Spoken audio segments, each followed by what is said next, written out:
میں مولانا محمد شہباز خان امجدی آپ سبھی کا سواگت اور خیر مقدم کرتے ہیں۔ اس ویڈیو میں آپ لوگ لائک اور فالو ضرور کریں۔ السلام علیکم ورحمۃ اللہ وبرکاتہ۔ امید ہے کہ آپ لوگ خیر و عافیت سے ہوں گے۔ آج ہم جس موضوع پہ گفتگو کرنے آئے ہیں وہ دو تین موضوع پہ ہم گفتگو کریں گے۔ پہلا ہے گناہ، ایک ہوتا ہے اجتماعی، ایک ہوتا ہے انفرادی، اس پہ گفتگو کریں گے۔ پلس کہ کیا غلط کو غلط کہنا چاہیے، دوسرا کیا جو منع کر رہا ہے کوئی گناہ کو اور وہ خود گناہ کر رہا ہے تو جو گناہ کر رہا ہے وہ دوسرے کو منع کر سکتا ہے یا نہیں۔ سب سے پہلا انفرادی گناہ، ایک ایسی گناہ ہے جو کوئی ایک شخص کرے جس کا دوسرے پر اثر نہ ہو۔ جیسے مثال کے طور پہ کوئی ایسا گناہ کرے یا سود لے یا بیاج کھائے تو انفرادی یعنی وہ خود کرے، اس میں کئی سارے لوگ ملے جلے نہ ہو تب اس کو انفرادی کرتے ہیں، اور اس کا اثر صرف اسی تک ہوتا ہے محدود۔ ایسا نہیں ہوتا ہے کہ ہو سکتا ہے کہ وہ ابھی گناہ کر رہا ہو بعد میں وہ توبہ کر لے، اور ہو سکتا ہے کہ وہ کرتا رہا ہے اس کے اولاد میں کوئی آئے اس چیز سے وہ بچ جائے۔ تو انفرادی گناہ میں یہ ہوتا ہے کہ اس سے بچا جا سکتا ہے، اتنے پھیلنے کا اندیشہ نہیں ہوتا جتنے اجتماعی سے ہوتا ہے۔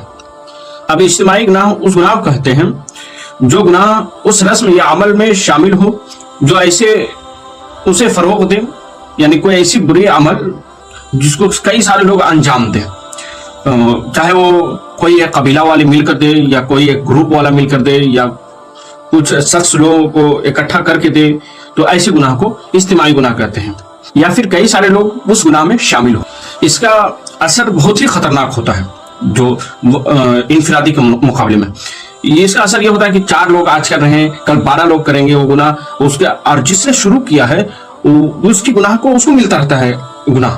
ایسا نہیں ہے کہ ماننے کی مثال کے طور پہ ہم کوئی ایسی چیز کا ایجاد کیے، بدعت کا ایجاد کیے جو کہ گناہ تھا اور وہ ہم کرتے رہے اور بعد میں ہم کو احساس ہوا نہیں یار یہ تو غلط تھا، اور جب غلط تھا تو ہم نے توبہ تو کر لیا، لیکن ہمارے رسم سے دوسرے لوگ جو کر رہے ہیں وہ تو گناہ ہمیں بھی ملے گا۔